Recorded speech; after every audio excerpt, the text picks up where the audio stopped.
Mardi 6 mai 2025, bonsoir à toutes et à tous, bienvenue dans ces flashs d'informations sur Actuel Media. Débutons ces flashs d'informations avec l'actualité nationale.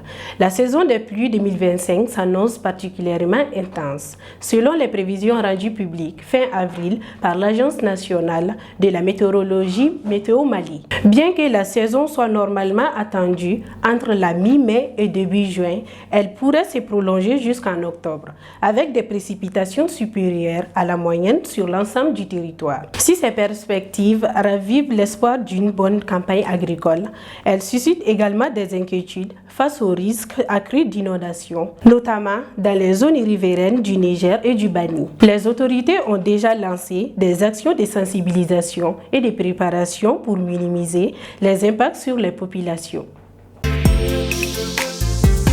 À présent, l'actualité sous-régionale.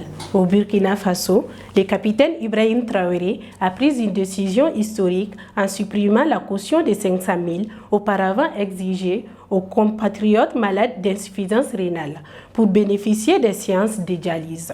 Désormais, ces patients peuvent être pris en charge gratuitement, sans condition de ressources, levant un obstacle majeur pour de nombreuses familles qui avaient dû renoncer aux soins faute de moyens.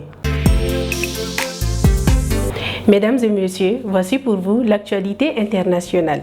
En Syrie, selon des informations, le palais de l'Élysée a annoncé qu'Al-Shahra arrivera à Paris ce mercredi pour sa première visite en Europe. Le président français Emmanuel Macron exprimera son soutien à son homologue syrien et l'accueillera à Paris dans le cadre des efforts pour construire une nouvelle Syrie libre et stable, respectant tous les composants de son peuple. Cette visite s'inscrit dans le cadre des efforts diplomatiques du dirigeant syrien depuis la chute du régime de Bachar al-Assad.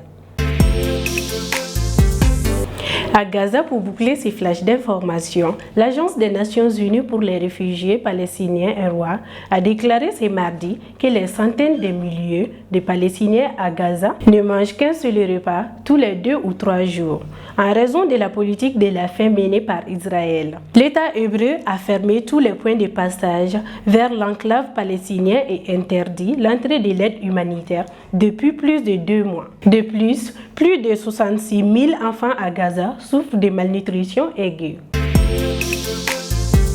Ceci met fin à ces flashs d'informations que j'ai eu l'honneur de vous présenter. Merci à vous de l'avoir suivi et à très bientôt sur Actuel Media. Ce flash vous a été présenté par l'OTS, Sistra Technologies et l'Université Bazo.